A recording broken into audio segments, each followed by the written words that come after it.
September meeting of the Greencastle Common Council. If we could all rise for the Pledge of Allegiance.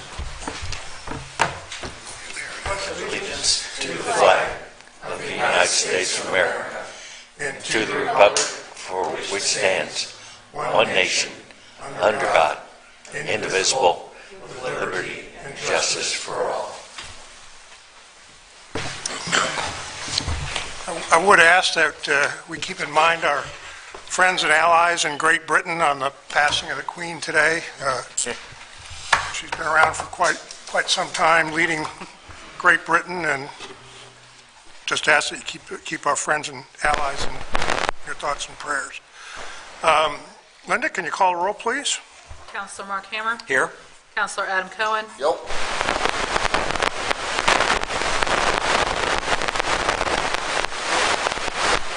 Here. Councilor. Here. Next item of business is public petitions and comments. I think we have one late arrival of a street closure. Mr. Harris, if you would join us at the podium and make your presentation to council. Thank you. Good evening, everyone. My name is Joseph Harris. I work for the Center for Diversity and Inclusion at DePaul University.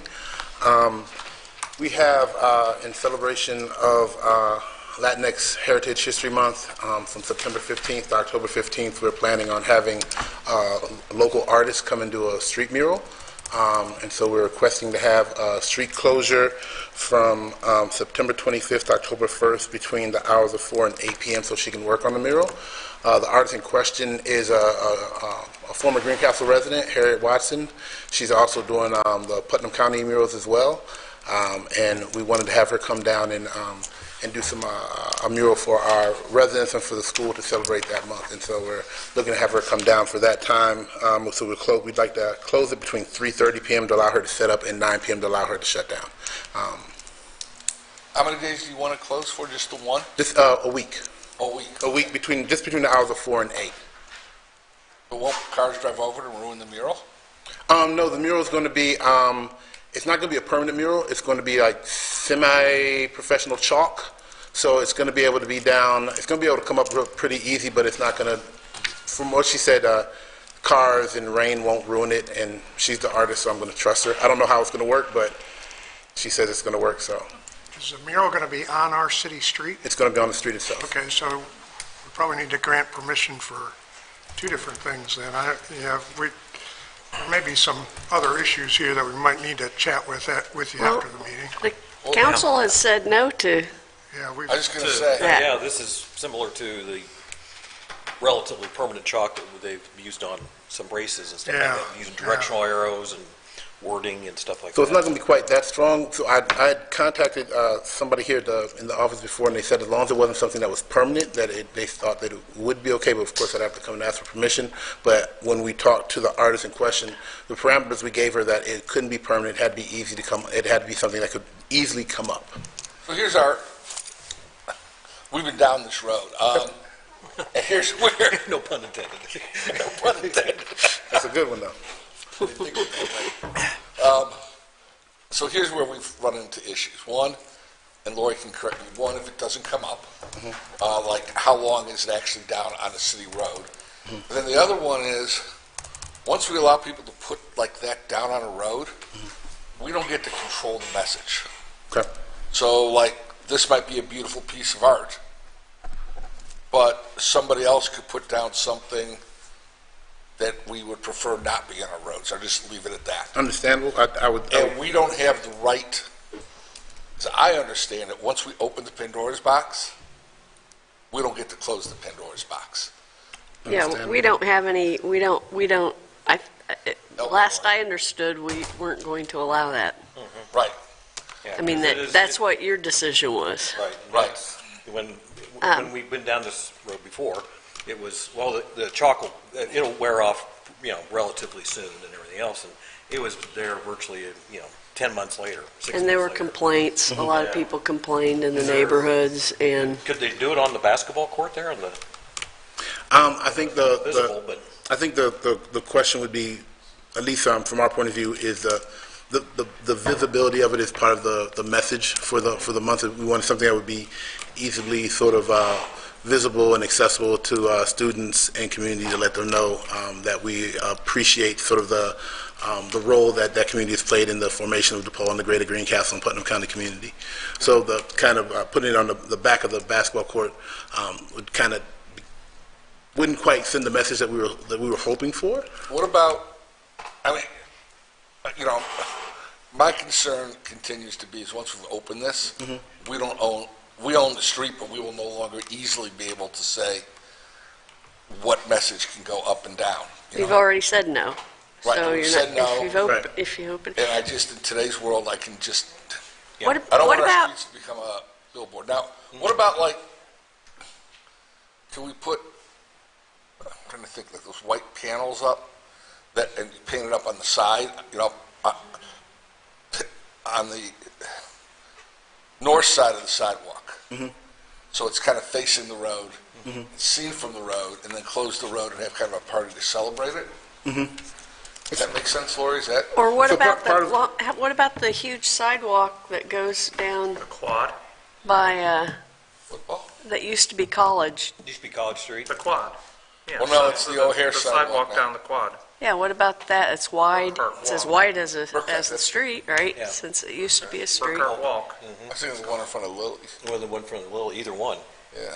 Yeah, Or both. You know, I both thought they sides were of, all called Burkhart you know, both Walk. sides of Hannah Street. In front of Lily's, Also named. it's now named the O'Hare Walk, I think. Well, After they took down the building. yeah, that Could be was, wrong, but I think so. Unfortunately, there's not a lot of time here. You know, you've got somebody that's going to come. Well, we have a little bit of time on our end because she's contracted to do work in Putnam County until the 24th. Okay. So we weren't going to be able to start her working until the 26th, I believe she said. So she has not just the work that she has to do, but then she has a couple of events that she has to attend as part of the Putnam County mural projects. Yeah. So the sidewalks would be more. Those are DePaul sidewalks. Well, but no, he's also talking Well- about the sidewalk. They're not all DePaul sidewalks. Yeah, Right. Just the internal ones from The understanding. internal ones, yeah. Right. Okay. Have we dealt with it on sidewalks, city-owned sidewalks before? Have we said no? Well, that's where, yeah, some of it was on pathways, some of it was on sidewalks. I'm Roadways. blanking on that. Pardon me? I'm blanking on that the last time. we did And honestly, I haven't looked at the Uniform Manual on Traffic Control Devices to see if that's even, I mean, I know it must be allowed somewhere because people are doing, you're seeing these, but I just haven't looked at that particular question. Yeah. I don't think there's any road striping, but still, I just. I mean, it would be a distraction If we to allow this, traveling we're going to have to public. allow the arrows and the comments and everything else for the out in my neighborhood. That we're It wouldn't finally be got them fair to to stop doing people. that. Understandable. We've already said no to, You so. know what I'm scared That's absolutely fine. of? It's the area. All you can do is ask. And we'll talk to the folks who talked to you and said and let them know that this is what the council's done in the past, so they don't tell people the wrong information. Yeah. Well, thank you very much for your time. I Sorry. appreciate it. Sorry, Sorry, Joseph. I just have to be more creative, that's all. well, you just have to look at it From our side. our Yeah, no, side. that we totally don't- understand. It's not a problem. We'll just look at see if there's some internal sidewalks that have the sort of width and breadth that we're looking for. And They I've- pay me to be a little more creative, that's all. They'll get their money's worth out of me on this one. Well, and I've certainly seen some very ornate chalk art done previously on those internal sidewalks. I think that the potential for getting something substantial on DePauw's on DePauw's own internal sidewalks that has the lasting effect of the other kind of chalk that you're mentioning. Just wanting this to last at least a month. About the month, yeah, for the rest of the Heritage Month, yeah. Yeah. So, It's just important to differentiate the DePaul sidewalks from city sidewalks. yes. A lot of people don't, and I understand why it's confusing. Yeah. So, Well, thank you for your time, I appreciate it. thanks. Before you depart, would you like to request like October 1st potential closing for a celebration or anything like that? No, we're not going to do any celebrations for this one. We're just going to do the mural, but I don't think we will need it. I think we'll try to be creative and try to find some Well, I alternative just want ways to to make do sure it. Yep, that if you did want to exercise an option, you could still request it. appreciate it. Okay. Thank you. All right, well, thank you. Thank you. And I mean, this is kind of brought up in my mind, I completely forgot about it, but we have had some chalk downtown recently, and on the city sidewalks. So we need to make those merchants aware that that's not allowed either, even if it's just chalk that lasts a day or two. Oh, okay. Yeah. Okay. You want to do it? Formally. I'll make a motion that we deny the I think you just street withdraw it. closure. Are you just withdrawing You it, Joseph, could or do you want withdraw us it. to formally vote it down? I can withdraw. Okay. Okay. Okay.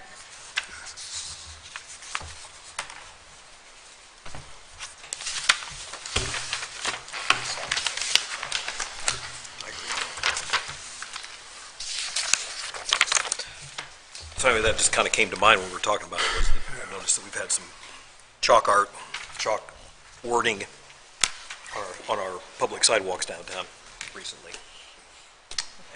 I suppose foot traffic and rain will take it off, but if we can't allow it for this or for any other events, we can't allow it anywhere. Do we have anybody else in the audience that would like to bring anything before city council that's not already on the agenda? Okay, hearing none. Any other special requests or anything? Again, hearing none. We have two public hearings scheduled for this evening.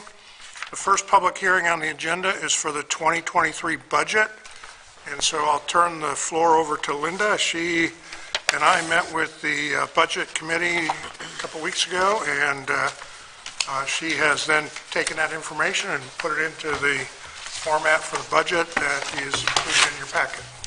So basically, after the Budget Committee, I took the information and it was basically advertised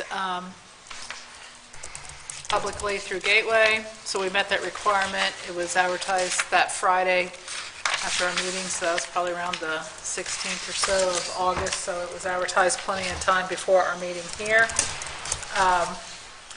Basically, I don't know if we want to talk about the budget per se right now, or if there's anybody in the audience that has any questions about it. Close the public hearing, we can discuss it during the rates review, so. Is there anyone It's been advertised. in the public that has any questions or comments about the city's budget for 2023? Okay. If it's the will of the council, we can close the public hearing, and I'll make a motion, we close the public hearing on the budget. Stacy will second. we have a motion and a second to close the public hearing. All those in favor signify by saying aye. Aye. Any opposed or abstentions? Okay. Our second public That'll all hearing, come back later in the meeting, Yeah, we'll talk about it in depth. very shortly here. our second public hearing of the evening is a request for personal property tax abatement by Chiota USA Corporation, and Kristen Cleary is here to introduce that and follow up from last month's meeting, or a couple months ago. 2 months ago meeting. So you've already approved the area as an economic revitalization area, so tonight we come before you requesting the abatement. The resolution will be on the agenda later, but we do have the president of Chiota USA, Kevin, who is with us, and if you have any questions about the project, he'd be happy to answer them. I sent you a packet, and you got the SB1 that says what the project is right here in the description. So just to quickly recap, it's personal property, it's new machinery and equipment. They're going to look to invest about $2.4 million in manufacturing, $75,000 in logistics, and about $202,000 in IT equipment. So what they're finding is that they just don't have the employees to fill all the jobs created, so they're getting very creative with robotics. And so they do exterior for the Subaru. Subaru is increasing their product line. They're creating a new SUV. And so all of their Tier 1 suppliers have to gear up to be able to handle that, and so that's kind of what some of this new equipment is for, and then, of course, it's got to talk to each other, and that's all the IT stuff. So Kevin Redding, president of Chiota, is with us if anybody has any questions about the project, and then he's going to get on his way, so he won't stick around for the resolution reading, but he is here tonight if you guys have any questions. And again, they're not creating any new jobs, keeping the job number at 260, not because they don't want to. They'd be happy to take on a couple of people that are willing to work hard, but they are just tapped out. The whole, as we know, the employee pool is tapped out, and so they're, like I said, getting creative then with their other, they're skilling up manual labor into, more automated labor. Kevin, will you have to retrain your current workers for this? Some of them, yes. It really depends on the function that they're going to be performing. So we'll have some more technical positions becoming available to deal with some of the robotics that we're putting in. Just a matter of curiosity, is the new SUV and mentioned the EV Solterra, or? No. So what Subaru's doing is they are having the Impreza, sending that back, the production for that back to Japan. Okay. And they're moving the Crosstrek, which is much more popular in the United States, into Lafayette plant. So we're going to be doing a lot of the business for that particular model. But the Solterra is, that one right now is staying in Japan. It's a joint venture with Toyota. You said that's staying in Japan right now? As of now, yeah. Okay. It's kind of like the Forester? The Solterra is a little different, I think. It's kind of more like the electric Crosstrek, maybe a little bit smaller than the Forester. Okay. I'm a happy Forester owner, that's why I asked. I had the opportunity to tour their plant a few months ago, and they're actually inventing some of this technology in-house, both from a quality control standpoint as well as to deal with the labor shortage. And it's pretty fascinating what their team has been able to pull together, to help meet the needs of their customers. And I just want to add, they're also getting creative. The IEDC through Connexus is giving a manufacturing readiness grant, and so they have been proactive in that and taken advantage of applying for that. They have not been awarded because they have not been notified yet, but they have applied for that. And then there's new training grants coming out through Department of Workforce Development that we're working with them on as well. So we appreciate all the local incentives, and then they're doing what they can for themselves to help match that. So. Kevin, can you elaborate a little bit on the full-time employees versus temporary employees? Looks like you have a large number of temporary employees. What's the distinction, and wouldn't you rather have temporary employees be full-time employees? Not necessarily. Right now we have about 260 full-time associates. We're about 40, anywhere from 40 to 60 short. Made up some of that with temporaries, but we're still not where we need to be. Ideally, I'd like to be able to keep somewhere around 15% temporary, just to be able to fluctuate our schedules up and down. But there's not much of a choice here. The workforce is so depleted that we're struggling just to hit our manning targets. So you want to produce more with less talent, huh?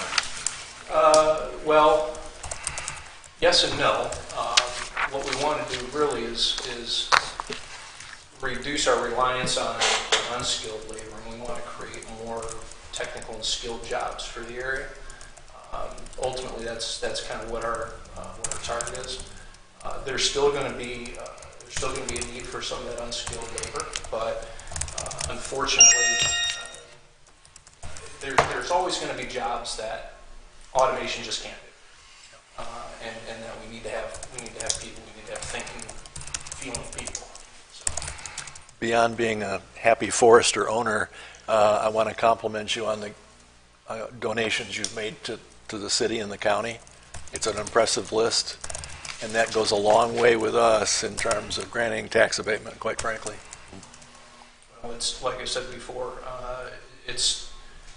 she would want us to become kind of a better corporate citizen than just another company in the town. Thank you. And Kevin came before you last year, they were asking for tax abatement on some new equipment that was awarded, and they self-admitted that they had some work to do on their, like, starting salaries and some of those levels. Kevin's worked really hard, has got some extra funding, and so they have really upped their starting salary over time, and so it's quite impressive to hear then now how, they were, $11.50, $12, and then up to $15.50, and now they're close to $19 an hour starting with shift differentials and stuff like that. So they're doing everything they can to try to find some of that labor. It starts to become a livable wage. Say that's above living wage, that's awesome. Yeah. I would move close to... We'll wait till the resolution, that's Yeah. where. Pardon me? Sorry, yeah. He's moving to close the Oh, public the hearing. public hearing, yeah, sorry. not for the Let me resolution. ask to make sure that, are there anybody in the audience, in the public realm this evening that has any comments or questions? Okay, hearing none. I'll move to close the public hearing. I wasn't trying to cut them off. Yeah. I'll second. We have a motion and a second to close the public hearing. Any further discussion? Hearing none, please indicate your approval by saying aye. Aye. Any opposed or abstentions? Okay. Thank you. Thank you both. Next are department reports. We have several department heads here, and then we have several on vacation. Good for them. Anybody that has any questions? Oh, Veronica. Okay. Hearing none, our department heads are free to go for the evening unless they want to stick around and make a comment on something else later on the agenda. Thank you. Next, reports. I'll keep mine pretty brief, given some of the other discussion later on in the agenda. I'd just like to thank everybody for the effort for both Music Fest and First Friday. The weather cooperated, and we had great crowds, and I think everybody enjoyed themselves. The Chamber did the Taste of Putnam County as part of First Friday, and I heard a lot of good compliments about the food served, particularly a certain grilled cheese sandwich, but I think that overall went well, and the hospital had some really yummy desserts also. We are, any day now, work should begin at Roban Park on the first phase of improvements there. We still have not gotten formal word on the Land and Water Conservation Grant. US 231, the contract has been awarded to Reith Riley. They are in the contract signature process. I was in contact with NDOT today to see if they could provide a schedule, and they could not, but they did promise to provide one as soon as they got one. Locust Street is at about the same position. It's going through the contract signature process with NDOT. Next Level Trails, the Redevelopment Commission did award the engineering contract on that last week, and we don't have a grant agreement on that yet, but DNR did give permission to start work on that. They're actually going to backdate the grant agreement to April for us, even though they just gave us permission a couple weeks ago to move forward. The street, yesterday, the Board of Works awarded the street repaving project, and most of these are neighborhood streets that involve relatively straightforward milling and resurfacing other than Brentfield Lane, but the streets are Rockville Road from the city limits south to Jacob Street from Rockville Road to the railroad, Gillespie Street between Jacob and then going south to the railroad tracks, Locust Street, Hannah to Howard. As you know, some of that's been torn up with various utility projects over the last several years. Brentfield Lane from Evansview to the end of the street. That street's going to require more work. It's in pretty bad shape. And then also Brentfield Court. Cameron Drive, Linwood to Arlington. Linwood Drive, the school drive to Chatillon. And those are the 8 segments that we're going to do. We bid out 10. but we decided to put 2 off to kind of stick within our budget.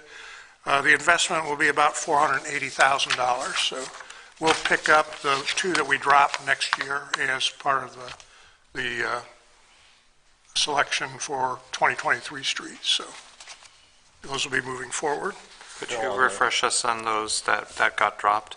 The 2 sections that got dropped, one was a block of Ohio Street, and we had looked at doing about 3 blocks worth, but the other 2 blocks needed a lot of curb work. So next year we'll pick up all the blocks. And then we added, there was kind of a last minute addition. There's a drainage issue at the corner of Highwood where it comes downhill from the observatory, where Gary Lemon's driveway is. And our city engineer felt that the bid price on that was higher than the value received, so we'll look at alternate means to address that problem. So.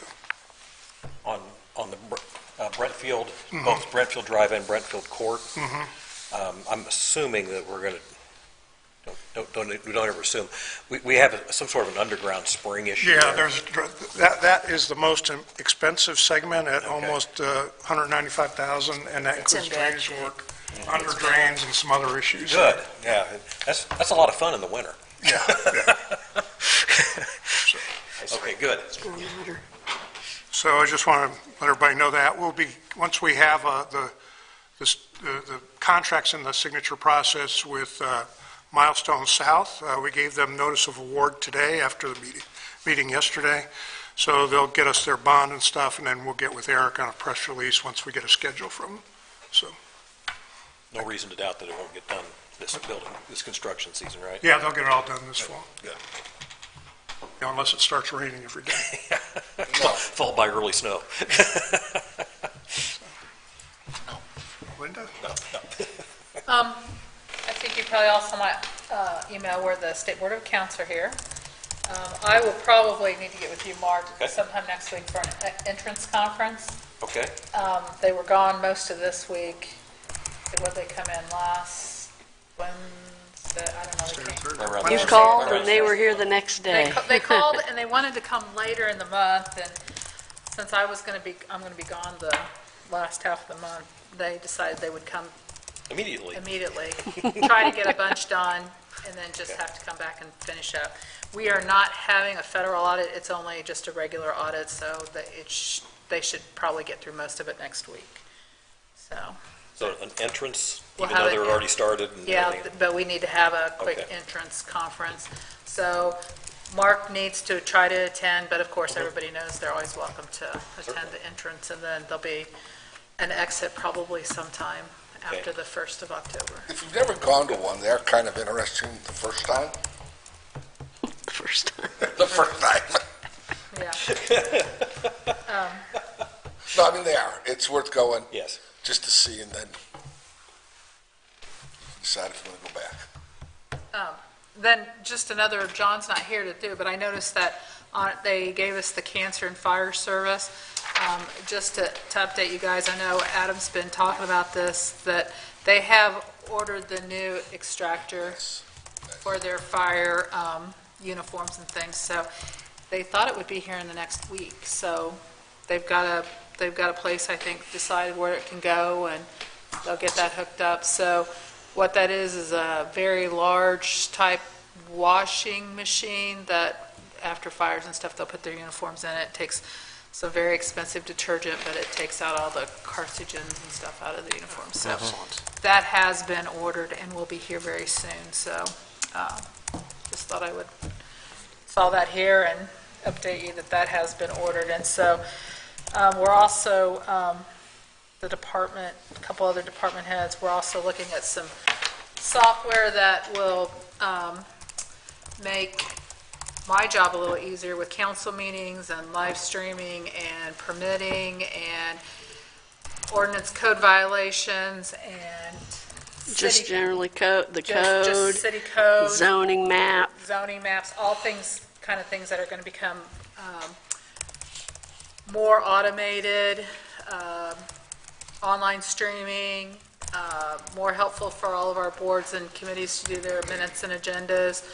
a little bit easier for Scott's job. So we've seen demos.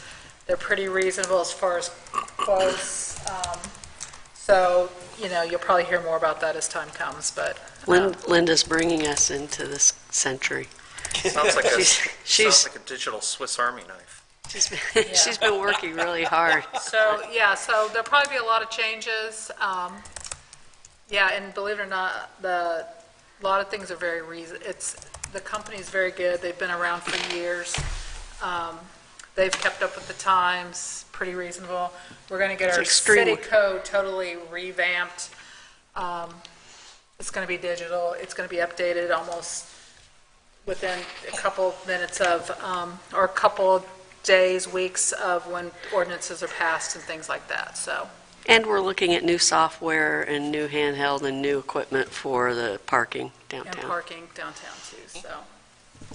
Lots of Wow. things. Lots kinda of happen. improvements. Lots of technology. Lots of technology, Good. so we'll see where that brings us. Can you send us any demos that you might have seen? As Or far- any links to any of the similar websites that have utilized? Yeah, I can get some, there's some locally.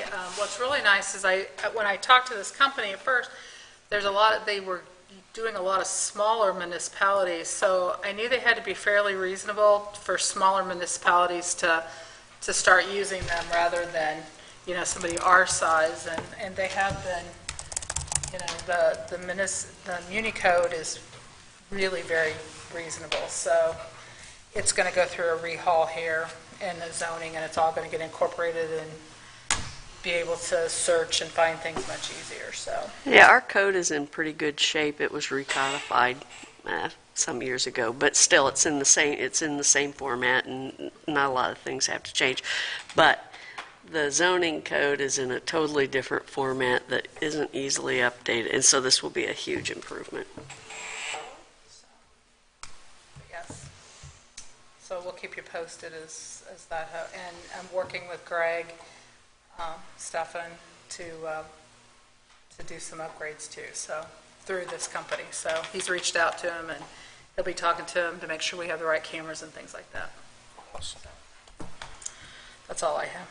Oh, and just a comment, we're not live streaming on cable access because we had an equipment failure. If Greg gets the equipment back, it'll go back in, but they're not making new equipment to do that anymore.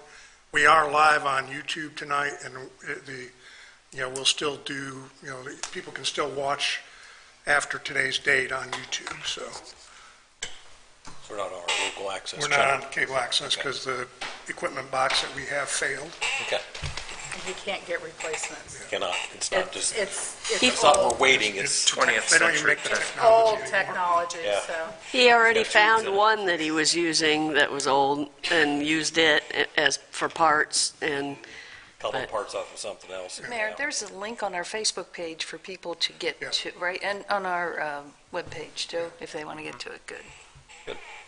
We'll eventually get to the point where we live stream, like right now, on our Facebook page. I'm not Facebook, but on our web's page. So we will get to that. That's probably the direction we'll go, is we'll be on YouTube and stream live. They'll just go into our. We are city website. streaming live on our YouTube channel. Okay. Assuming the technology and everything else is working. But As we approach the fall season and everything else, and then we get darkness coming in a little, and my annual reminder is, if you see street lights out in your neighborhood, be sure to go onto the Duke website. You can get there also through the city's website, link there, and you can report street lights that are out, and that's going to become more and more important as we experience more and more darkness. it's about, coming we're weeks and about months. ready for our regular kind of sweep around town. Sweep around town? Okay. So, and my only follow-up to last month's, that I went off on, would be that they were in town a couple days ago. I saw them, they were doing something on Bloomington Street. I don't know what they did, because I didn't follow up. NDOT. Oh. NDOT. Yeah, they were out here today too, and wasn't, Okay. But I noticed there's already mud and dirt coming up, yeah. and that's, it's been 30 days. We have been told, I haven't seen this in writing, but we've been told that the US 231 contract does include some funding in it to do some full-depth pavement repairs to make it through the winter. So once the contract's awarded to Reith Riley, that's my understanding, like I say, so. Okay, Once we get a schedule, we'll be able to share that information. okay. Because I'm very concerned that that's just going to fall apart. Yeah, And it- we they'll won't be have back. batch plants and everything, so I'm hoping something will be done before winter on it. That maybe can get us through till spring. Yeah. That's it, I think. Well, a couple quick things. One, I guess on cable access versus YouTube, I'd much rather be on YouTube. I think that is the wave of the future. I don't want to knock cable access, but I think if we're going to invest, let's invest in where we're heading, not where we've been. Two topics I wanted to ask about. One, where are we with the grants to the nonprofits? That's on my desk. Okay. So it's there. It's there. And then pre-COVID, we brought a consulting firm in. We spent a lot of time talking about stormwater. And I think we're maybe the only one in the county at the time, I'm trying to remember my data points, that does not have a stormwater type of fee involved, one of the few in the states, if I recall from the consultants. I'm wondering if we could maybe get a small group together and resurrect it with a target date of making a decision, say by April, one way or the other. But I Yep. think, We got a planning grant for that Yeah. from the We state. actually have implemented quite a number of the smaller projects that. I know, but what we haven't implemented is collecting some money. Right.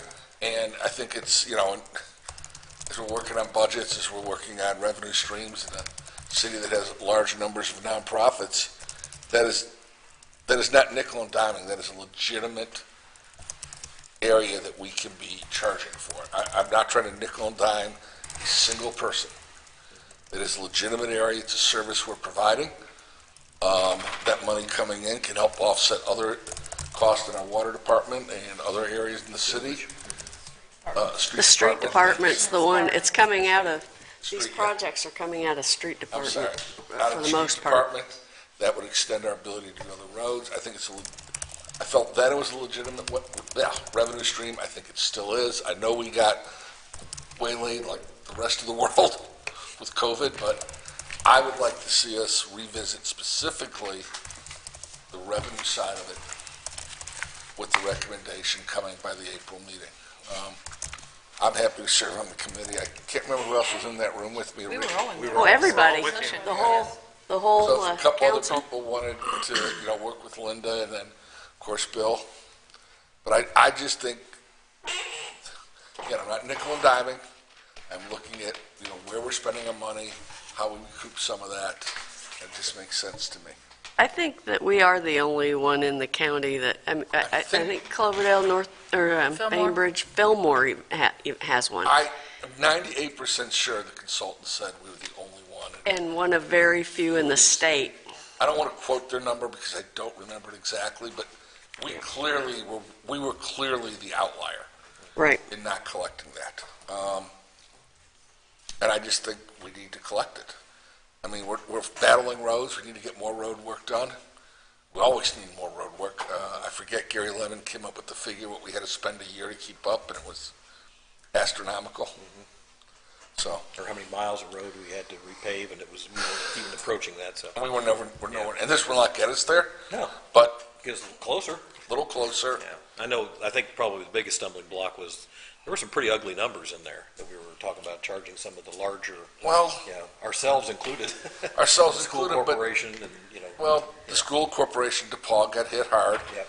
On the other side, places like Walmart that had built some really nice retention places for their runoff, we're going to get hit because we're going to go back and credit that. That was the stumbling block, is how we developed the credits. Right. But there were companies in town, and I remember Walmart as one. I'm sure there were others that had really done a nice job building that those retaining ponds to keep it out of our system.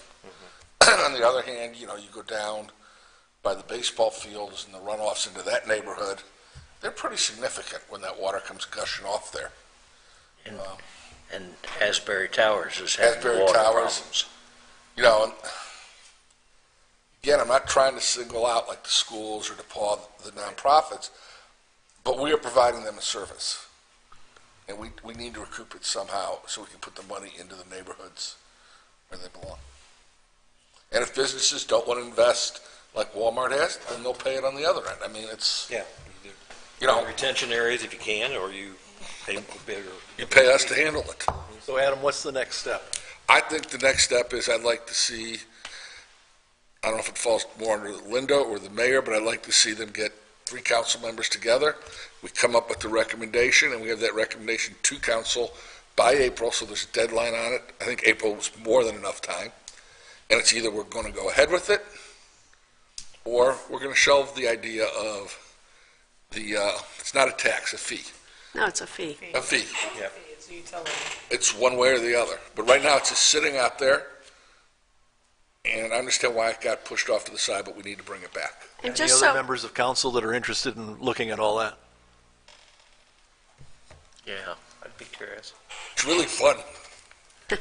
well, most There of is, it's already there been- is professional help for that. The plan is already done. and It's the already model is done. in place. And in fact, we've used the plan to implement projects over the last few years. And we've got a number of the projects that were listed in the plan Absolutely. done already because we tried to be strategic about how we were using our community crossings funding and some other things. So No, the plan was that's great. not to say all of them are done. There's still ones that need to be completed. But we've been chipping away at them. I'm looking at the other side, Yeah, not no, the I plan to understand. get it Also a done. way to Look at the maintain revenue side. Yeah. Yes, the revenue side of I this. understand that completely, but I just don't want to give the impression that No. we've not been doing anything with it. Absolutely Because we not. have been. We have been. and also, the impression is that this is a huge fee, and really per household, it will be less than $5 probably. So I don't want people to be misled by when you said people getting hit hard. No, I was referring to certain businesses and nonprofit. And even them, as I recall, the fee was not, for the amount of property involved, was not astronomical. So I don't know if that falls more to Linda, maybe to call the group together. We'll call a group together and get it moving. So we have 3 members of council. Who's the third one? Veronica. And there are ways to determine it, Daryl, whether you Adam. want it based on the amount of impervious pavement, Right. or whether you want it per parcel, Roofing. or roofing. They had ways of giving back credit. I remember, Yep. there are other businesses, Walmart just stuck in my mind from that meeting, of giving them back some credit for what they've done.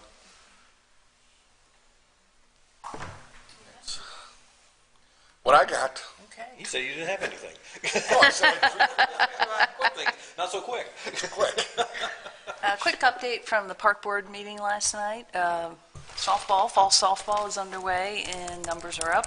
And Greg has received some very positive comments from the summer softball league. So that was encouraging to hear. We are having a little bit of vandalism in our parks, and Greg is hopefully next week getting some numbers on security cameras. We've talked about it many times. I think we just need to make it a priority. Our parks are nice, they're safe, occasionally we have incidents, but hopefully that problem we'll come up with some solution soon. And the cost of security cameras and storage has just gone down. It's Yeah. not. So he'll have numbers next week, he said, and hopefully, with the mayor's help, going to move forward on it quickly. Yeah, we have gotten great cooperation out of the police department to help solve some of those cases, too. That's it. Makes it a lot easier when you got them on camera, though. And they know cameras are there, that's, you know. Right. And they know Yep. the cameras are there, that's, yeah. Yep, it's And accountability. it doesn't have to be CSI quality, No, but it needs to be Better than durable. grainy. durable, yeah. Yeah. Yeah. Well, I'd like to remind the community that we have a mural festival coming up 2 weeks from tomorrow. And please come to downtown Greencastle to help celebrate the murals across Putnam County. And I can also affirm that we are streaming live. I double-checked just now. We are streaming live on YouTube. And for those who are savvy with YouTube, if you would like to subscribe, you can search up GCA Access 3. Even though we may not be going out on that cable access channel, that's the name of the channel. and you can smash that subscribe button and click the little bell, and it will send you a notification just before each of our council meetings so that you can watch it live. Can we record that for each YouTube broadcast? So Yes, everybody knows to do that? smash that. We already have 24 subscribers. You sound like an influencer with the smash. Smash that button. Just borrowing the language. That's it. No updates, but I did want to kind of nail down the timeline that we have for redistricting. I know that we had said we wanted November, but I know that we need a draft resolution to guide us. We need a couple months to pass what we need to pass. What's the timeline? What are we looking at? Well, we were trying to meet this week, and it just kind of fell. Everybody had conflicts, so I think that maybe what we do tonight is, Adam had said, well, we're going to be together tonight since we couldn't arrange to meet today or tomorrow. So maybe we can set a time to get together, the whole council, and look at those 7, I think, or 8 proposed maps. The whole council, or just a committee? So public meeting. I thought it was just a committee for starters. Okay, okay, that's fine. So Who's on the committee? I think Adam and I are. I don't know who else. There's got to I be. didn't volunteer, I got drafted. You got And, drafted. and it's the us. It's down to here. Well, I will ask, I have confidence in that committee right there.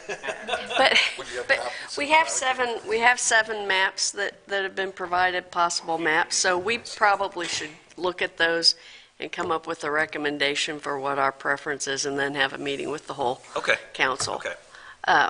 But we could have it with the whole council and hash it out. Whatever you, I'm fine with, I just thought what Adam's proposal was that we just all get together. We discuss it tonight and say, well, when we're going to get together. Oh, I meant like, But just the 5 of us. I meant the Okay. people who were having Might trouble be easier to get scheduling. might be easier getting 5 of us together instead of 10 of us. Always. I It just needs thought, to be next week. instead of this email chain we have going that is no We'll one can we'll meet. definitely need to do it next week because of Linda's plans.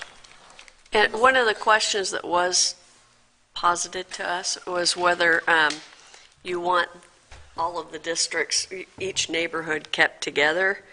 If that's the case, it's harder to make them the same number. I understand maybe not Let's let the wanting. 5 of you sort this out. Okay, all right, Okay? okay, Come back with recommendations, because it makes no sense to me whatsoever. okay. Which is why I might defer my spot to Veronica, but we'll see. And I will take that if you defer it, so. We'll see after the meeting. So Everyone's okay after the with that. meeting, we can get together to exchange calendars. So, Cody, anything else? My second question was for you, Mr. Mayor, for the edit dollars that we had for the mural, lighting up the mural. Yeah. Have you been able to set up a meeting with Mr. Hedge? I did speak with Greg Hedge a couple weeks ago. He won't be available to help us till about October. Okay, So, gotcha, thank you. October's coming soon. It is. A reminder to council that if there are streets out there that you want to take a look at and recommend that they be considered for next year's paving, I have one. Andrew's not here tonight, but I will call him tomorrow and ask him to go take a look at one that's not on our current list, and others should feel free to do that as well. This is going to be you mentioned Seminary Street last month, and we Seminary, did drive. Garden side is getting pretty rough, but we can sort that out later.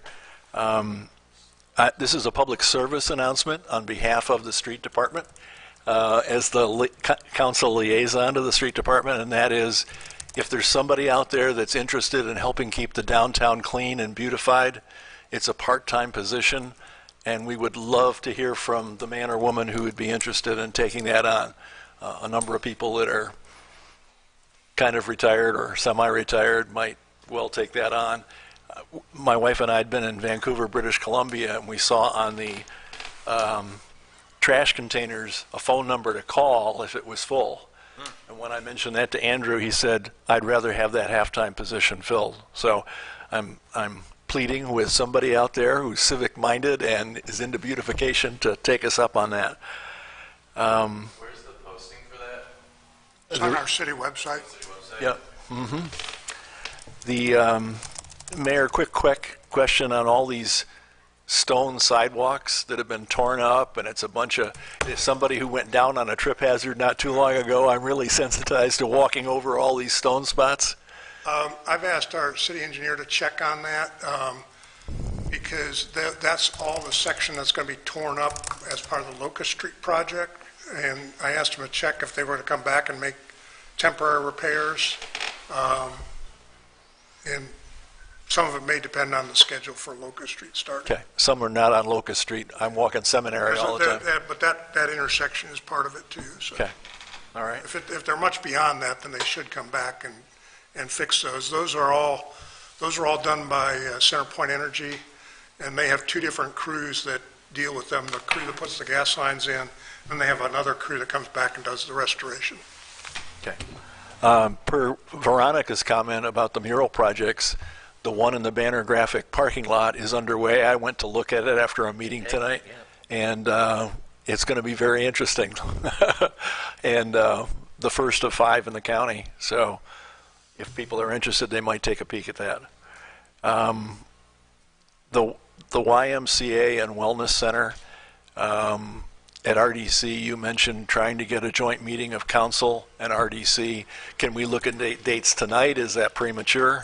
No, I'm waiting to hear back from our financial consultant, because one of the people we're working with was on vacation, but it looks like it will probably be sometime the week of the 19th, of September 19th. So if I can hear back tomorrow, I'll get an email out to everybody with some. And someone from Ton and Blank will be here to answer our questions. Yep. Okay, terrific.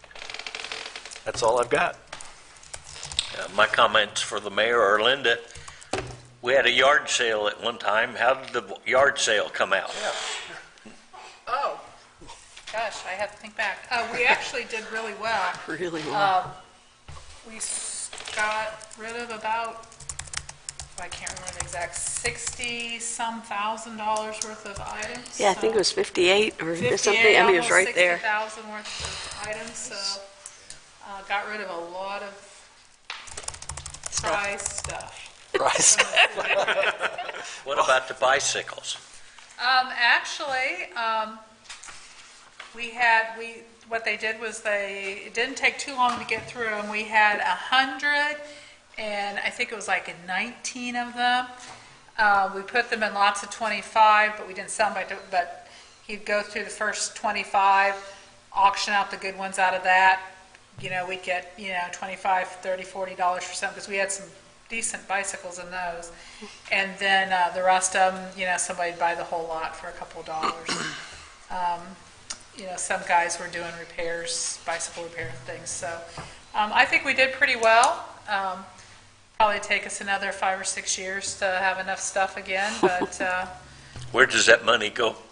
So it goes into our donation fund, and we've kind of allowed the department heads to spend it for something they really, really want. So for instance, the street department took one Wants their equipment back.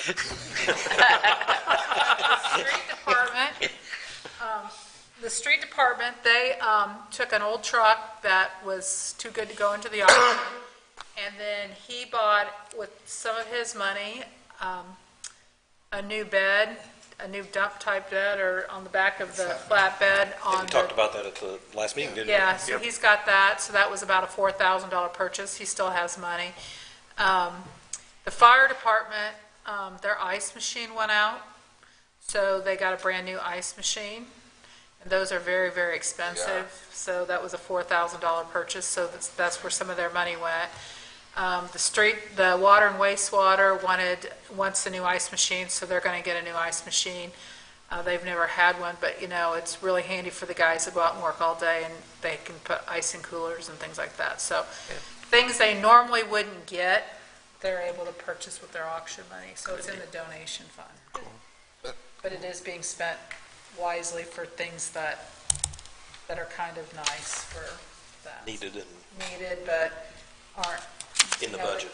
in the budget that they justify that they can get. There was a good turnout and a lot of good support from city staff and department heads and things, so it was very, very successful.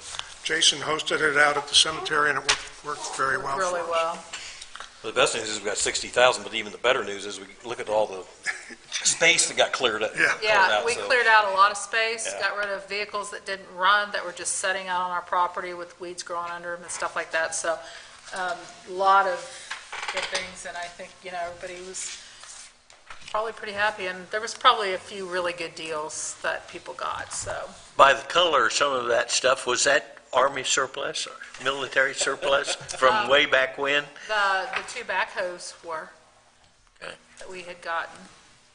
And I think, if I recall, Jason could justify this, that one of them actually drove onto it, so it started, the guy got it started right out there on the property, so it did run. And he got it, it worked, and they drove it onto the trailer, so I think they had to change out some diesel fuel out of it, drain some diesel fuel out of it, but it did start, and put a new battery in it, and it went, so. Bill, Everything's gone. Okay, that's it. Bill, before we go on, can I just make one plug I forgot? Linda mentioned, we got the invite to the fire department stuff. It's family weekend at DePaul, so I don't know if I'll make it. This really is important to our firemen. I'm planning to go. The cancer rate among firemen is astronomical, and the fact that we did not have an extractor, that's the best way after runs to get the chemicals out of their suits. We were just throwing them in a washing machine. Yeah. So they were very appreciative that we got the extractor. We've got a few other things to get them up to speed with computers, but the cancer thing is very near and dear to them, and if people are able to make it, I know they would appreciate it. And if people stop by and saw the extractor when it's in, they probably would love to show it to you. But think about like after a car run, you're covered in grease and oil, and then you got to wear that turnout gear again. It's just going to come back into your body, so it really is cool. They've also extended the invitation to the township trustees Extractor and equipment. other folks. Well, no, when the extractor comes in is different. I don't know when the date of the Saturday, year. 24th. I think he was asking about the breakfast. The breakfast is, I think, for elected officials. It's a educational seminar on this whole hidden health risk that fire personnel are going through with cancer. When the extractor comes in, I'm sure we'll announce it at the next meeting. It's September 24th, and for elected officials, so it wouldn't just be us. It's 9 to 10:30 on that date. And they're going to stay after. They're not really prepared to host it as a public Right. They're going to stay after, and then the firemen are going to go through some additional training For another and hour and a half. education, another speaker, so they'll be better prepared to prevent it themselves. It has to be open. Good.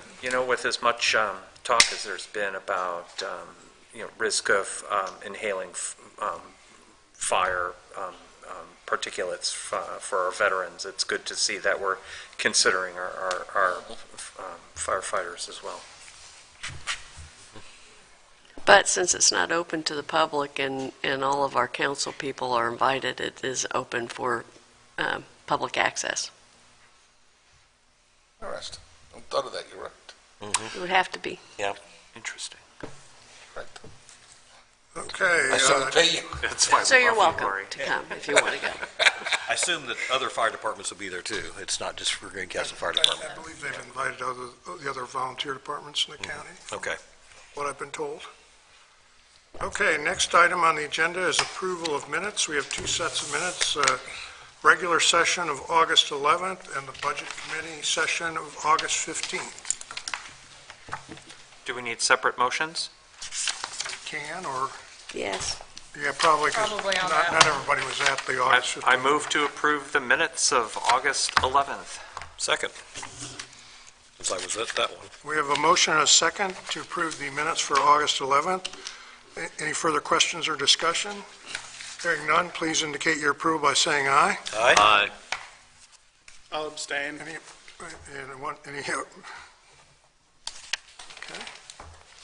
Any other abstentions? Okay, next we have Budget Committee for August 15th. I move to approve the minutes of the Budget Committee from August 15th. Second. We have a motion and a second for the Budget Committee of August 15th. All those in favor signify by saying aye. Aye. Any opposed or abstentions? Abstain.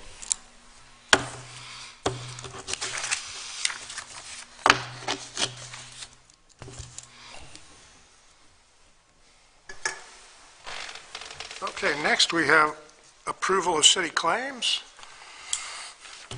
We had payroll of $495,828.68. Pensioners payroll $18,508.98. Then we moved to direct payables. We had two huge expenditures under direct payables. One was for the match to relocate the water line in Route 231 and that part of that project, and that was $548,235.85. The Locust Street match, again with NDOT, was $459,321.53, so over $1 million between those two claims. We also had the usual co-alliance at $12,456.53, and we had a payment on our fire truck loan of $32,138.38. We also had our monthly Duke electric bill at $17,854.05, and Bonavita, our architect for the YMCA Wellness Center, at $48,230.98. And that was for a total in that one area for direct payables of $1,184,976.12. On the direct payables, we had the July services for Alliance Civic Engineering at $49,062.75. The police department spent $9,469.90 on tasers. The mayor made his annual contribution to Beyond Homeless at $10,000. The police department bought 5 computers at $4,916.60.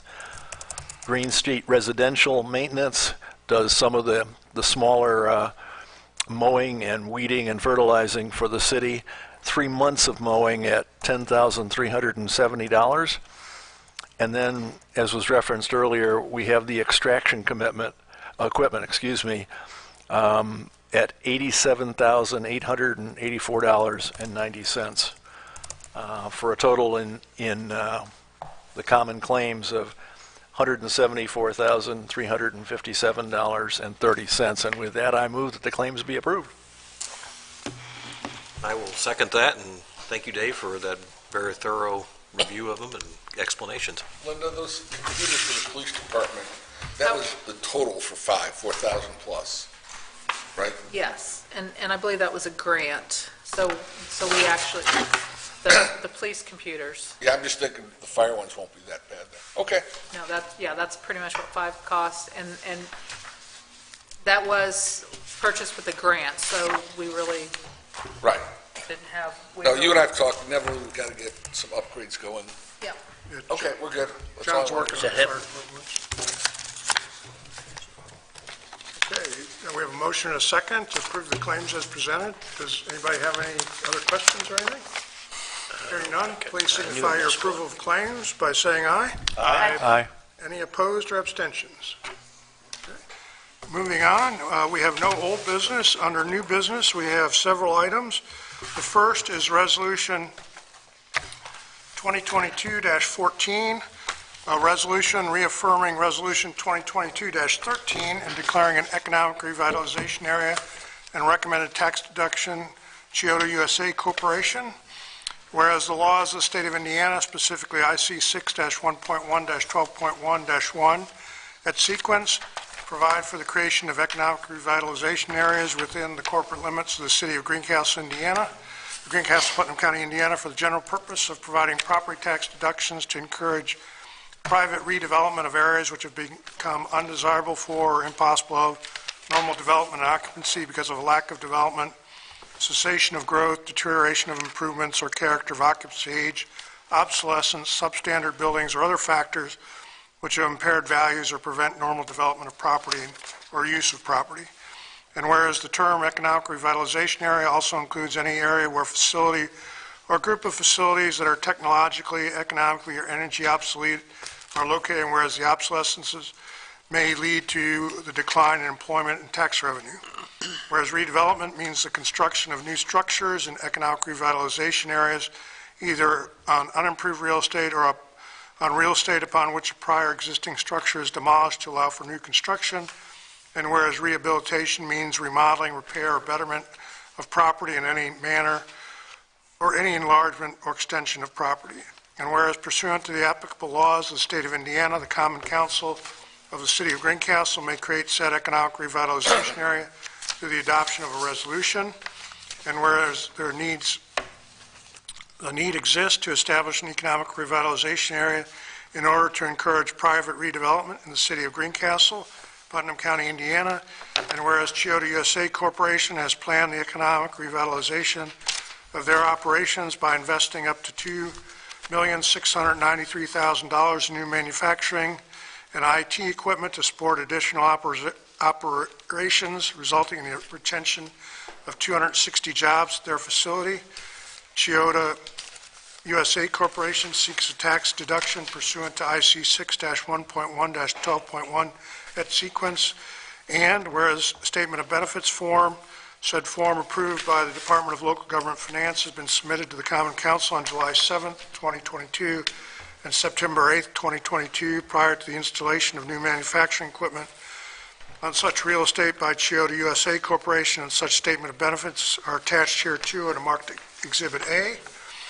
And whereas the Common Council of the City of Greencastle passed Resolution 2022-13 on July 7th and advertised a public hearing for September 8th, 2022, and whereas the Common Council of the City of Greencastle, pursuant to the laws of the State of Indiana, does now hereby find that, 1, the estimate of value of the new manufacturing and IT equipment is reasonable for projects of that nature. The estimate of the number of individuals who will be employed or whose employment will be retained can be reasonably expected to result from the proposed described installation of new manufacturing equipment. 3, the estimate of the annual salaries of those individuals who will be employed or whose employment will be retained can reasonably be expected to result from the proposed described redevelopment or rehabilitation and installation of new manufacturing equipment. And 4, that any other benefits about which information was requested are benefits that can be reasonably expected to result from the described redevelopment or rehabilitation and installation of new manufacturing and IT equipment. The totality of the benefits is sufficient to justify a deduction.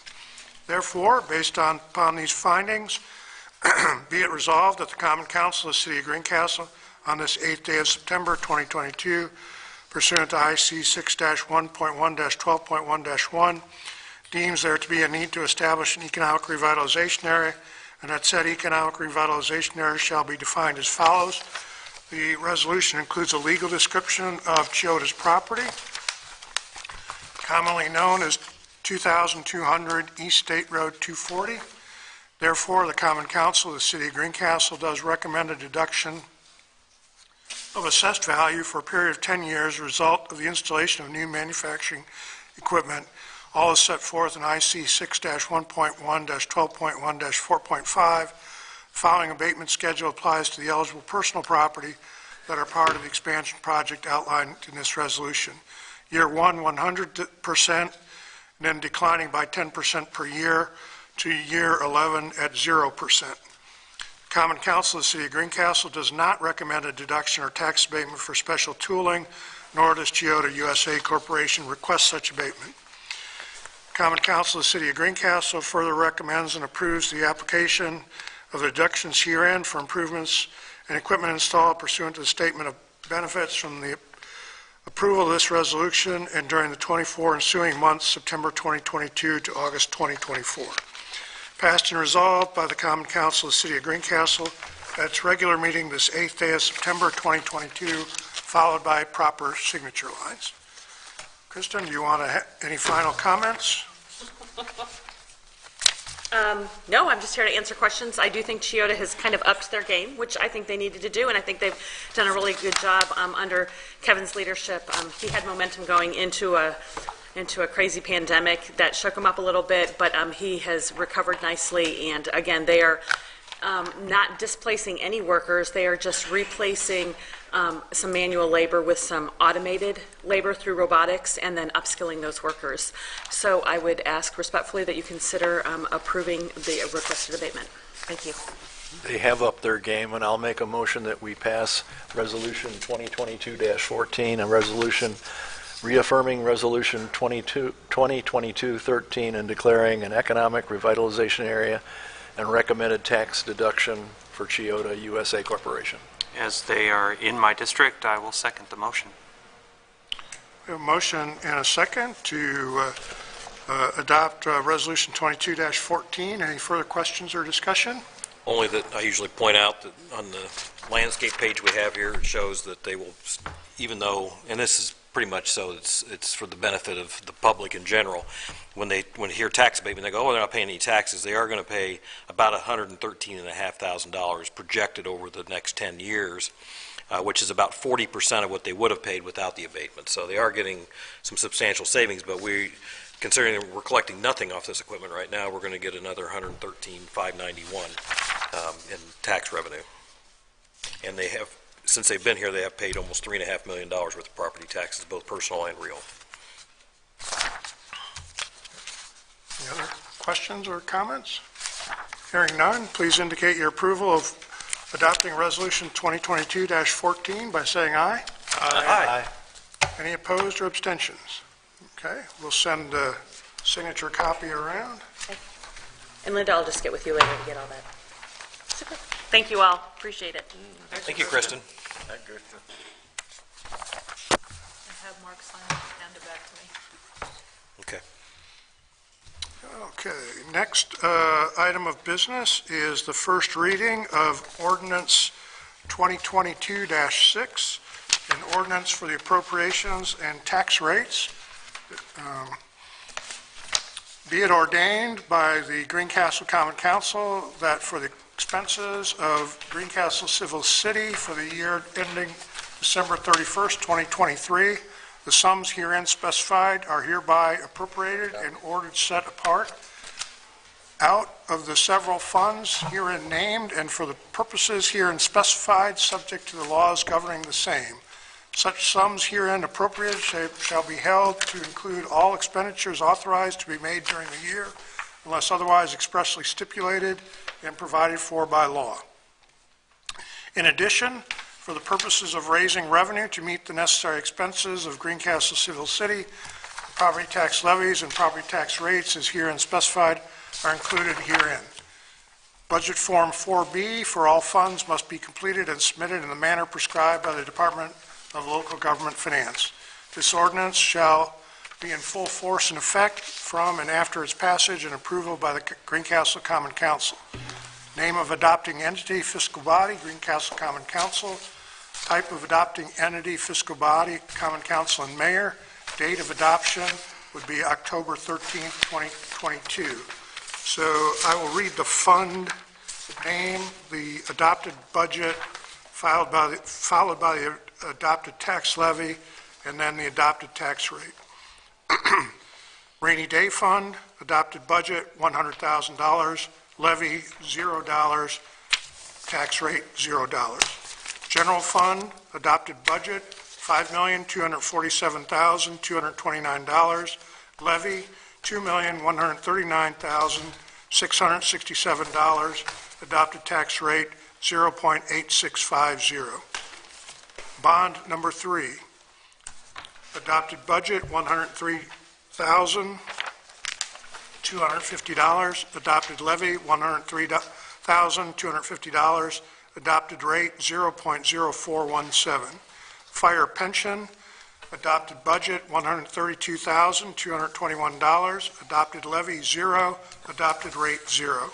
Police pension, adopted budget, $143,802, adopted levy, 0, adopted rate, 0. Local road and street, $72,000, levy, 0, rate, 0. Motor vehicle highway, budget, $2,075,106, levy, $954,393, rate, 0.3858. Park and recreation, adopted budget, $838,021, Tax levy, 650,540. Adopted rate, 0.2630. Cemetery, adopted budget, $316,439. Levy, $165,348. Rate, 0.0668. Cumulative capital improvement, commonly known as the cigarette tax, $100,000. Adopted levy, 0. Rate, 0. Cumulative capital development, adopted budget, $465,000. Adopted tax levy, $145,512. Adopted rate, 0.0500. Economic development income tax, seated. Adopted budget, $1,824,500. Levy, 0. Rate, 0. Tax increment replacement, $18 million. Adopted levy, 0. Adopted rate, 0. Total budget, $29,417,568. Adopted levy, $4,158,710. Adopted rate, $1.6723. Additionally, we have home ruled funds not reviewed by the Department of Local Government Finance. Fund name, cemetery ground improvement, $59,500. Cemetery trustee, $5,000. Cemetery old mausoleum, $2,500. Non-reverting softball, $22,500. ARP coronavirus local recovery fund, $1,310,020. Non-reverting city hall, $75,000. Park non-reverting basketball, $9,600. Public safety Lloyd, $993,475. Those total $2,477,595. That is followed by a signature page, a test, and a signature for myself as well. So I will put the floor open for Linda to add any comments that she would like to as part of the budget preparation process. So our max levy from last year is up 5%, so we're receiving 5% more than we did last year. I think you probably all remember back a few months ago, we went through the process of giving our CUME capital development up to a nickel, so that's where we're at. I printed off for you guys the Form 4B, which they referenced in the beginning, of showing how we calculated the financial information for the rates. Now, I will remind you that the max levy, or I'm sorry, the net assessed value is much lower than what it's actually going to be. And the Department of Local Government Finance has us do that, so we don't, our rate's not too low or too high, too low. So it's always too, low. So it's 25% lower than what it actually is. So the rate will be lower than the rates will be lower than what it's showing here. And then on the CUME capital development, we do the opposite. We put it higher. So on that. A couple of highlights. We are going to, in the budget, employee raises are proposed at 5% increase from this year, with if everything goes well at the end of the year, then in January the mayor can authorize a bonus of up to $1,000. We got our final numbers on our health insurance. They're going to be at 5.9% increase, so that's not too bad. Pleasant. I set our max levies up. Most of our regular budget line items are pretty much what they are from year to year. We raised gas a little bit. There was a couple of projects that needed to be done, but we did have plenty of funds to do that. I did provide you with an updated historical cash flow where we went, after I went through and got everybody, certain departments out of the red, and so everybody's balanced. So we will, all the departments next year, if everybody goes along pretty well, we will all end up with good cash reserves going into 2024. One thing we did do, and the mayor mentioned it earlier, is in the MVH, we have doubled the amount of money to be spent on streets next year. We normally budget about $415,000, but we've kind of saved up over the years, so we're going to do an extra $415,000, so a total of $830,000. And what was that for? For streets. Streets next year. So, with that, Mark, the numbers that you have there will be a little different. They've been, On these? are a little different, so I didn't kill a whole bunch of paper Okay. trees to. Here's the one I was looking for. Yeah. Okay, cash reserves. Cash reserves. So the general fund next year, we should finish out this year, 2022, with about 50% cash reserves of about $2.3 million, which will go forward for general fund the next year. The general fund, we gave a little bit less property tax to because we had to help out the park and cemetery a little bit. But we're still going to, at the end of 2023, end up with 34%, like 1.7 million, so that'll be good into 24. MVH, they're going to end up with 1.1 million, even with them having a pretty good sized budget of over 2 million, which is kind of a record amount for them. They're still going to end up with cash reserves at the end at 42%. Park and Rec, they struggled this year with some revenues, but we've gave them some extra property tax revenue this year. They're going to end up the year at $290,000 approximately.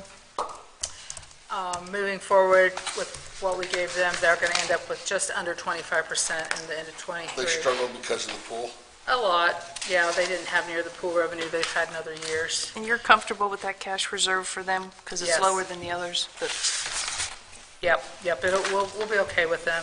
The other thing that's going to happen is we don't know what that exact amount's going to be, but we're not going to get hit with property cap losses as bad as we anticipated. So there's going to be a few extra dollars left over there too.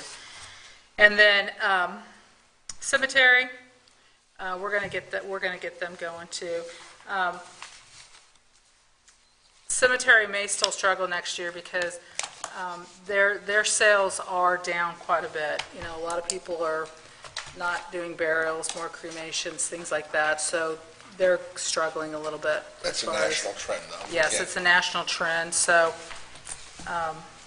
it is what it is, but we can make it Is work. for dying them. a national trend? Cremation. Cremation. But all in all, I think we're in really good financial shape considering COVID and everything like that. Right now, and we haven't got the final number, it will probably go up even, but our lit this year was 2.1 million, next year is 2,840,662. So it's up about 140,000, and they will have a final number for us in October, and it will do nothing but go up. I was going to say, they usually tell us it goes down, Yeah, but no, it's... but it's based on 2021 income tax, and it's going to go sky high. Yeah. So, we will good. probably see more funding there. So I wasn't too concerned about taking money out of some of the general fund property tax and sharing it elsewhere when I know that our lit, and I think that is such an important tax for us to be mindful of. What it's based on is people living in our community that actually live here. So that's that county tax that everybody pays. We get a good portion of that, and it is really important for our general fund. So, and then It's living in Greencastle, not in the county limits, right? Yeah, but County it gets their portion. portion, and then we get our portion. portion for the people that live here. Bainbridge gets their portion, every taxing unit. Every taxing unit gets their portion, but it's really become a very important tax for our general fund. Does anybody have any questions? Thank you for all your hard work, Yes. you and the mayor. And Indeed. So, And the budget committee, too. Yeah, I think we're in really good shape considering all the things that have happened over the last couple of years. We have money, we've been very mindful of what we've spent it on, built up some things that we're able to move forward and do some pretty, I hope, substantial road projects next year with that extra money, so. And as The other nice thing is, because our population dropped below 10,000, when we go in for our next community crossing grant, we only have to provide a 25% match as opposed to a 50% match. So we'll only need to come up with $300,000 plus to leverage $1 million. So that'll help us stretch our road dollars as well. And in addition to the lit that Linda mentioned, that increase also carries over into edit and public safety lit as well. So the preliminary numbers they gave us were similar to this current year, so. Okay. What is a good target for the cash reserve percentage for all these different funds? What should they try to remain above? Ideally, 25% is great, but it's acceptable to have 15%. Okay. We've only got, of these four funds, we're projecting the general fund to be at 34.4%, the MVH, motor vehicle highway, to be at 42.2%, park to be just under 25 at 23.3%, and cemetery at 26.8%. So we're good. Yeah, so we're That's not as I think that we've been very frugal through the pandemic and everything else, and it showed in some of our, when you had the MVH hitting 91 and 100+% in there, basically their cash reserves could pay for a whole year's worth of budget. It's time to, try to, spread it around a little bit to help out some of the other areas that need it, but we've. and do roads that we need to do. And do roads, and because we've doubled the amount of the street department, or the amount of paving, so that's good. Motion? Sure. It's a motion that we pass something here. Ordinance 2022-7? 6, okay. Tax rate. That's the, okay, yeah, I had that sitting there. Okay, 6 on first reading. I will second. We have a motion and a second to adopt ordinance 2022-6 on first reading. Any further questions or discussion? Hearing none, please indicate your approval by saying aye. Aye. Any opposed or abstentions? Okay. Next item of business is ordinance 2022-7, an ordinance establishing the size of the departments of the city government of the city of Greencastle, Indiana, fixing salaries for the employees of such departments, and fixing the salaries of certain other appointed officials for the year 2023. Section 1, that the city of Greencastle shall pay eligible employees 26 biweekly pays effective with the pay date January 6, 2023 at the rates listed in Section 2 through Section 9 below. In addition, all eligible full-time members of the departments of the city of Greencastle shall be paid longevity pay calculated as a percentage of their base pay beginning on the first day of the anniversary month of their employment as follows. Months of completed employment, percentage of pay, date of hire through 35 months, 2 years and 11 months, 0%, 36 months through 71 months, 5 years, 11 months, 1%, 72 months through 131 months, 10 years, 11 months, 2%, 132 months through 167 months, 13 years, 11 months, 3%, 168 months or more, 4%. Full-time members shall be compensated for authorized overtime in accordance with the Fair Labor Standards Act 29 U.S.C.A. 207. that the City of Greencastle shall contribute a total of $936 to each employee's HSA account on a semi-annual basis if they are enrolled in the city's health insurance benefit.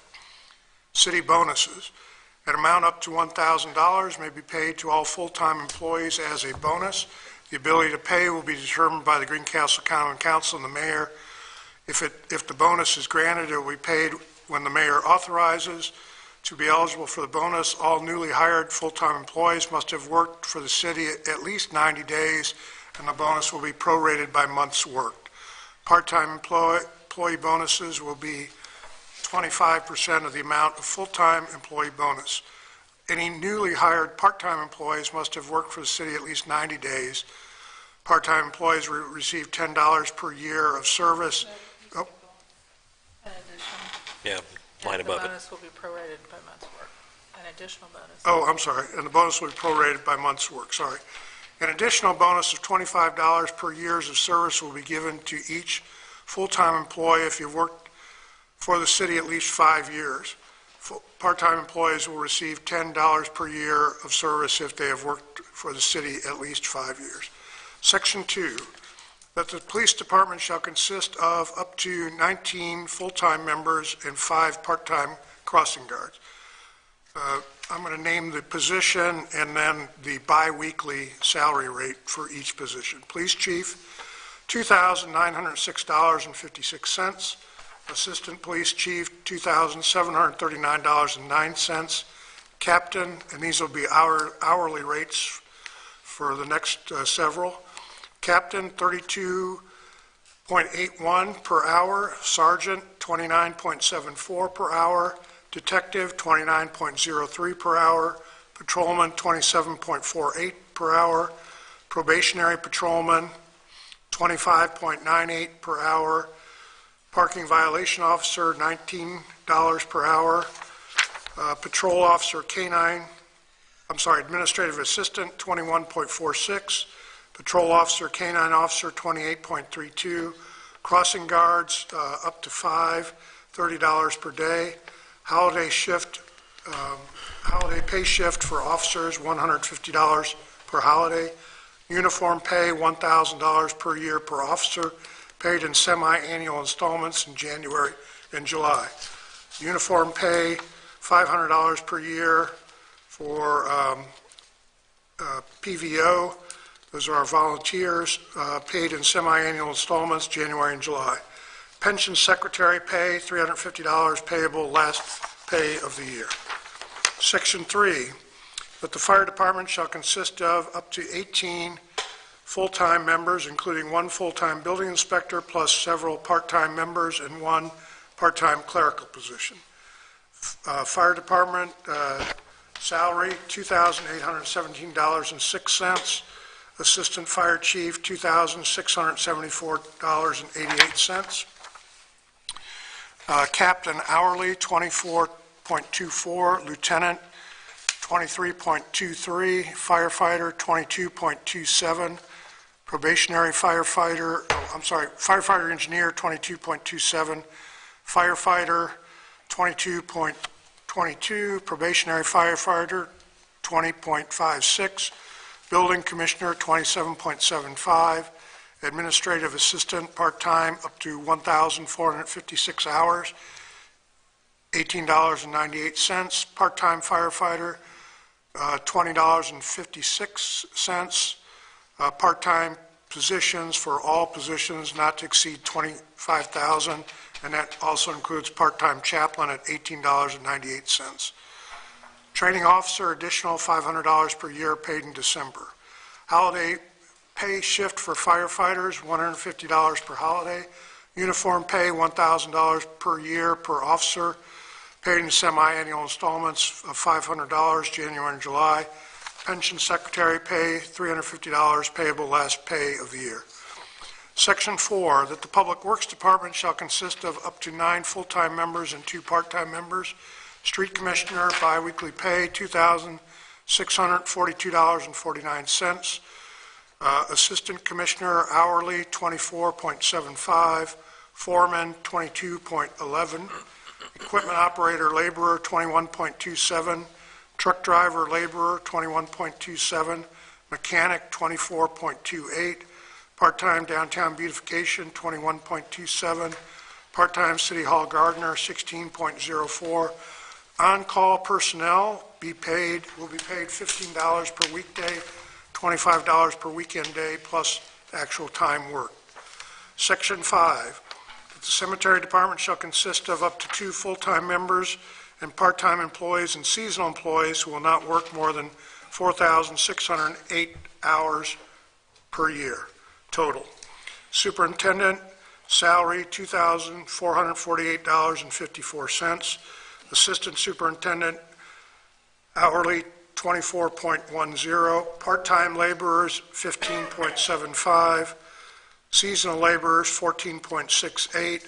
Part-time and seasonal not to exceed $67,645.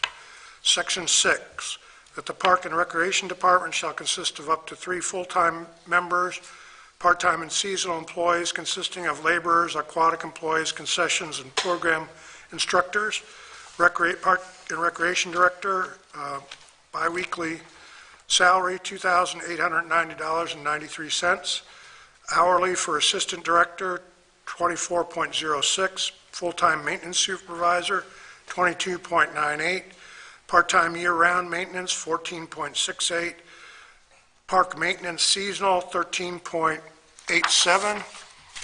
Assistant Aquatics Director, part-time seasonal, $22 per hour. Head lifeguard seasonal, $16 per hour. Head lifeguard trainee, $14 per hour. Lifeguard without WSI, up to $13 per hour. Slide attendant and admissions, $10. Postseason splash park, $12. Spark program director, $18. Spark program instructor, $12.50. Concession stand manager, $13.75. Concession stand employee seasonal, $10. For lifeguards, a first-year lifeguard would be $11. Second-year lifeguard, $12. Third-year lifeguard in longer longevity, $13. Lifeguards with their WSI certification shall receive an additional $75 per hour for all hours worked on the condition that they teach at least 15 swim lessons through the Parks Department. The additional 75 cents shall be multiplied by the total number of hours worked as a lifeguard for the 2023 swim season, and shall be paid after the Aquatic Center is closed for the season. City planner, salary, $2,356.24. Mayor's administrative assistant, $1,872 annually, $23.01. HR accounting assistant, 1/4 of time water, 1/4 of time wastewater, $21.63. That the general fund of the city of Greencastle shall pay the designated amount to the following employees of the city of Greencastle for services rendered on behalf of the city of Greencastle during the year 2023. City attorney, $1,286.67 for biweekly. Deputy clerk treasurer, $686.49 biweekly. Section 8, that the park non-reverting softball funds shall pay the softball director the following salary, with half being payable in August and the other half payable in November. Softball director, maximum base pay, $1,500. Section 9, that the utility department shall consist of up to 19 full-time members, 2 part-time members, and 1 utility summer intern. Utility superintendent, biweekly pay, $3,325.45. Assistant water superintendent with WT5 certification, hourly, $34.65. Assistant wastewater superintendent with a Class 3 license, $27.64. System supervisor, $31.32. WT5 operator, $33.46. Field foreman with DSL, $26.22. Service foreman with DSL, $22.55. Water operator in training with ASO or DSL, $21.92. Water operator with both ASL and DSL, $25.03. Water or laborer, no license, $20.66. Wastewater treatment plant, Class 3 operator, 25.05. Wastewater treatment plant, Class 2 operator, 23.16. Wastewater treatment plant collection supervisor with license, 24.40. Wastewater treatment plant operator in training, 21.92. Wastewater laborer, no certifications, 20.66. Wastewater treatment plant maintenance tech, non-certified, 21.18. Lab technician, 24.40. Senior administrative billing clerks, 21.63. Administrative assistant, 18.98. Utility summer intern, 15.75. Certification pay. Employees become certified in an area that they do not normally work will receive a 24% per hour pay increase. On-call personnel will be paid $15 per weekday, $25 per weekend day, plus actual time worked. The utility superintendent or the utility department shall pay the designated amount to the following employees of the City of Greencastle for services rendered on behalf of the City of Greencastle during the year 2023. City attorney, 2/3 pay, $2,572.59. Deputy clerk treasurer, 2/3 pay, $1,372.96. Those are biweekly rates. HR accounting assistant, 1/4 time water, 1/4 time wastewater, 21.63 per hour. Records clerk, 1/3 time water, 1/3 time wastewater, 18.98. That the utility department shall pay each of the 2 citizen members of the Board of Public Works and Safety of the City of Greencastle for the services rendered by the citizen members of the Board of Public Works and Safety on behalf of the utility department during the year 2023, the sum of $6,000 payable bi-weekly. Passed and adopted by the Common Council of the City of Greencastle this blank day of 2022 with proper signature lines. Bet you thought you'd never get to that point, did you? And you thought county government was exciting. There has to be a faster way to do it. You could wait. Lori, is the reason we cap out the part-time employees at the cemetery at so many hours, is that just so they don't cross over to full-time? Is that the maximum, or? That's how much their budget affords. Okay. So that's how much, so Jason got, I'm not involved. Jason got with me to see what they could afford and get the job done, and so that's basically So it's what. not based on, that's fine, that's all I needed. So they are part-time, and they work Is there a limit on how much part-time can work until they go to full-time? 32 hours, I believe. It went to A week. 28, but now it's back to 32, I believe. It was nice to see that the part-time employees are in the bonus program, which they were not in a previous year. They were this last year, too. They were this past year, well, from the year before. There was Yeah, there was. I was sought out by But- someone who, But we did, but in '21, even though they weren't, they still received, they did receive a small gift from the city, so, but now it's a little better. Did the crossing guards get a raise? I don't Yeah, remember what they got last year. Yeah, we did. Yeah, We- they're All at right. 27, 20. 30. So I know they're going, currently they're at this, but I we saw put them all the 30. way up to 30. So hopefully it's easier for Tom to, Good. the new police chief to get new crossing guards. The other reason we did the hours was that gives the department head flexibility to schedule them as needed.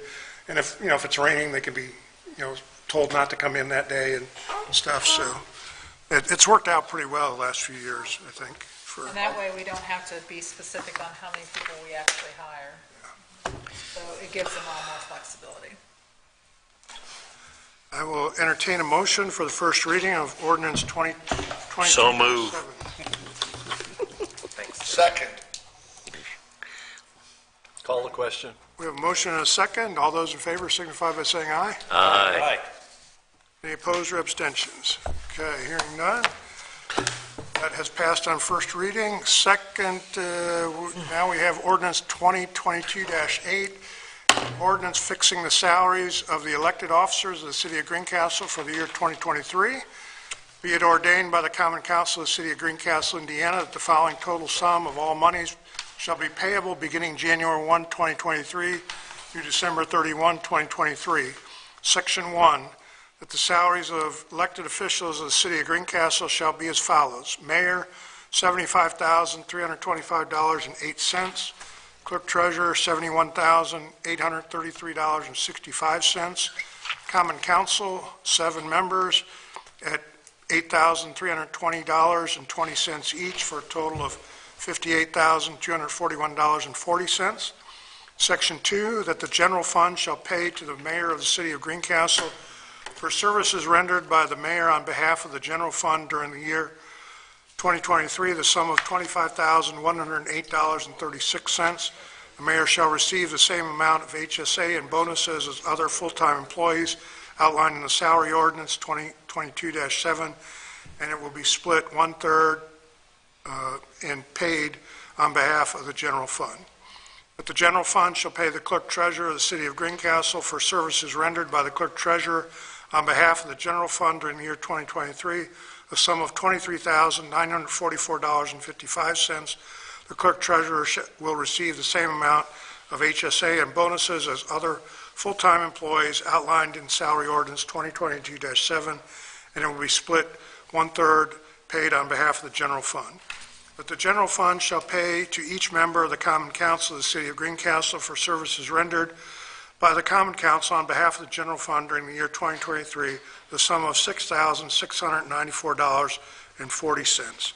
Section 3, that the Department of Waterworks shall pay to the mayor of the City of Greencastle for services rendered by the mayor on behalf of the Department of Waterworks during the year 2023, the sum of $25,108.36.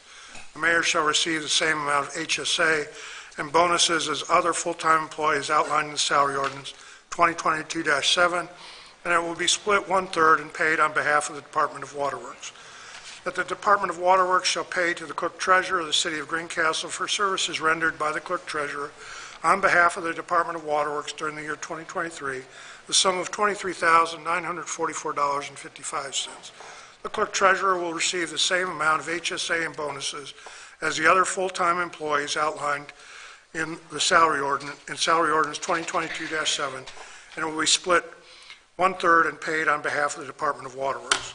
That the Department of Waterworks shall pay to each member of the Common Council of the City of Greencastle for services rendered by the Common Council on behalf of the Department of Waterworks during the year 2023, the sum of $812.90.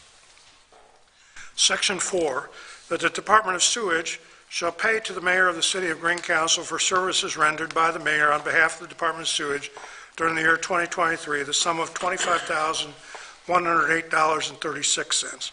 The mayor will receive the same amount of HSA and bonuses as the other full-time employees outlined in the salary ordinance 2022-7, and will be split 1/3 and paid on behalf of the Department of Sewage. That the Department of Sewage shall pay to the clerk treasurer of the City of Greencastle for services rendered by the clerk treasurer on behalf of the Department of Sewage during the year 2023, the sum of $23,944.55. The clerk treasurer will receive the same amount of HSA and bonuses as the other full-time employees outlined in salary ordinance 2022-7, and will be split 1/3 and paid on behalf of the Department of Sewage. That the Department of Sewage shall pay to each member of the Common Council of the City of Greencastle for services rendered by the Common Council on behalf of the Department of Sewage during the year 2023, the sum of $812.90, passed and adopted by the Common Council of the City of Greencastle this blank day of blank 2022 with signature lines. And for the benefit of the public watching at home, these are not cumulative. The salaries are as outlined in Section 1. The other sections just explain where the money comes from. So, no, the mayor is not making $150,000. The mayor is only making $75,000. So, with that, I will entertain a motion on ordinance 2022-8. So moved. Second. Dylan, I've got this down. Call the question? Call the question. Any further questions or discussion? Hearing none, indicate your approval by saying aye. Aye. Any opposed or abstentions? Aye, aye, aye. Next, we have Resolution 2022-15, a resolution amending the capital improvement plan for the county economic development local income tax. Whereas, I want to applaud Lori on this. She had me edit quite a bit out of this for reading. I bet you're glad now. Yeah, I'm glad now. You want to take a 5-minute break to Yeah. get some water? No, that's fine. Let's keep going. Whereas the city of Greencastle will have available to it funds collected from the county economic development income tax, and whereas IC 6-3.6-6-9.5 requires the adoption of a capital improvement plan, and where it is the desire of the city of Greencastle to continue to adopt a 3-year plan to ensure the wise and timely use of the funds, whereas the 3-year plan adopted under Resolution 2021-17 needs to be updated by adding several new projects to the plan. Now therefore be it resolved that the city of Greencastle amends the 2022 to 2024 economic development local income tax capital improvement plan as follows. Following list of additional projects that are added to the work to be accomplished in the next 3 years. Projects, Section 3, capital investment project, parks, aquatic center, pool, filter, repairs or replacement. Section 4, economic and community development projects, adding an item F, support of downtown administration facade and renovation grants. Section 5, economic and community development miscellaneous projects, adding project G, comprehensive plan and zoning ordinance update, H, cemetery master plan. Estimated implementation timeframe. Capital investment project, parks could be 2023 or 2024. Downtown, Section 4, economic and community development, downtown administration, facade and renovation, 22, 23, 24. Economic and community development, miscellaneous projects, comprehensive plan, 2023, 2024. Cemetery master plan, 2022 and 2023. Estimated update of economic development, local income tax funds. Estimated cash balance at the end of 2021 was $1,677,000. Certified share distribution for 2022, actual $768,356. Estimated share distribution for 2023, this is the initial estimate for next year, $753,301. Estimated share distribution for 2024, conservative estimate $725,000. Estimated funds available to support projects and programs, $3,923,657. City of Greencastle will pursue available public grant sources, private grant sources, donations, and other partnerships in support of any of these projects listed in the plan. Updated estimate of the uses of funds, 3-year estimates shown. Edit bond repayment, final payment in 2022, $42,500. Quality life, 2 quality of life services and projects, existing projects, $234,000. Section 3, capital investment projects, existing projects, $1,928,000. Adding the Parks Aquatic Center, $250,000. Section 4, economic and community development projects, existing projects, $436,500. Adding the downtown projects, $250,000. Section 5, other economic community development projects, existing projects, $296,000. Comprehensive plan and zoning ordinance update, $140,000.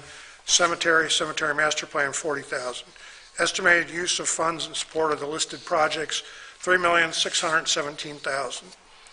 The projects listed above require more than 75% of the funds to be distributed over a 3-year period, beginning with the first monthly installment, January 2022. Funding may be accumulated to implement projects or to bundle projects, could result in savings through project management. The City of Greencastle may amend this resolution from time to time during the 3-year planning period should conditions and the availability of resources change. The resolution shall be effective from the date of adoption until January 1st, 2025. Passed and resolved by the Common Council of the City of Greencastle at its regular meeting this 8th day of September 2022 with signature lines. So these were, the added projects were some that have been brought forward by staff as well as council members, and that's, they were things we couldn't quite fit under other listed items, you know, even on our kind of broad brush items. So put forth that for your consideration. So once we approve this resolution, those funds can be made available to Main Street? So what exactly under 4F, the support of downtown administration, facade and renovation grants, but will that be, I think it's pretty self-explanatory about the aquatic center pool filter repairs and replacement, but. We were working with Main Street. They'd like to, the board would like to run another, facade grant program. And then as a designated Main Street community, they've moved up in the hierarchy that they'd like to move towards a full-time director in the coming years. So that's kind of bundled together there. Okay. We were originally looking at the use of redevelopment funds, but that would require our city staff to administer, and with all the other projects we've got on our plate right now, that was going to be a little difficult. And so we were hoping that we could, have Main Street as the entity administer the funds, but we later learned that that was not allowable with redevelopment funds, whereas with edit funds, it's a little easier to do. Okay. We will still keep an eye on things, and they will have to, have an agreement with us to make sure that they follow all the regulatory things that we have to follow and stuff like that. Okay. All right, thank you. There, we will have some oversight on the project. The original grant that was received to plan the facade changes that were made, that was 15 years ago. So it's time for some work to be done on some of those facades again. Hard to believe. I'm going to make a motion that we approve Resolution 2022-15, a resolution amending the capital improvement plan for the county economic development local income tax. Second. A motion and a second. Any further discussion or question? We're still to the good by $306,000 plus on that, so. And that's With some conservative estimates Yeah. on the revenue side, especially for next year. So, yep. all those in favor signify by saying aye. Aye. Any opposed or abstentions? Only one resolution or ordinance has made it around here to be signed, so if we've got some more to sign. This one's coming. Sorry. Do we have more to say, or just the one? Busy reading. Yeah, the other ones are ordinances. The ordinances will be all next time. Okay, that's what I thought. Because they go take Just two first readings. reading. Yeah, just making sure. Okay, next item of business is, we're a little earlier this year on this, and that's setting the Halloween date. Yeah, good. Believe it or not, we've already had several phone calls on this. So Halloween, the regular calendar date is Monday, the 31st. So council, it's up to your discretion as to if you want to do it that day or choose another day. I move we have Halloween on Halloween. I second that motion. And what time do we want it? Mark, you 5 to 8, I think, is our normal time. Whatever. 5 to 8 or 6 to 8? I don't can remember check what the we I think it's were on. 5 to 8. Is it? Yeah. Gets the kiddos out. Some people like to get them out when it's still daylight. And So we have a motion to have Halloween trick or treat on Monday, October 31st, from 5 to 8 p.m. Any further questions or discussion? Hearing none, please indicate your approval by saying aye. Aye. Okay, Eric, You you need a would second let for that. folks know that? And then that is helpful to allow us to answer questions. There, for you, Linda. What's that? We skipped the second, I did the second. No, Veronica seconded said. Oh, you did? Halloween. Okay. I did, didn't hear that. Veronica did. Yeah. all right. Just want to keep it legal. Last item, Well, we didn't have a half an hour discussion on it. We'll have a half an hour discussion on this, maybe. last item of business is parking on Franklin Street. This has come up from time to time. It has gotten a little worse in recent weeks because the property across the street, they're doing some work on a retaining wall on Locust Street, so that's eliminated some of the parking, and we have a few extra pickup trucks now parking a little further down. So we did send out a list of, or a proposed solution to start the discussion. It's not carved in stone or anything. And we did solicit input from our department heads. We heard back from 3 department heads. Jason Keeney mentioned that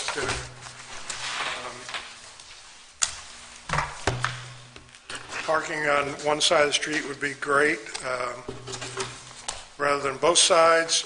Jeff Mahan, our city engineer, thought that the initial proposal, or he agreed that the north side of the road looks to be the preferred side, as it is also the sidewalk side. Still retaining the parking bay that's right here next to City Hall, and then, not having parking by the commercial drives down by Dairy Castle at the east end of the street. The other thing is, John Burgess, our fire chief, mentioned that since there have been more pickup trucks parking here, he did express concern about, getting vehicles through. So, open the floor for discussion. So what's your proposal, Bill? Well, the proposal that I passed out was to basically provide, as outlined for the discussion purposes, on the segment from College to Spring, allow on the north side in the parking bay only, prohibited on the south side, Spring to Locust, prohibited on both sides for the coming year, because we'll be doing construction there, and then when the construction is done, we can revisit that. Locust to Paradise Lane, allowed on the north side, prohibited on the south side, except for the designated parking bay right here by City Hall.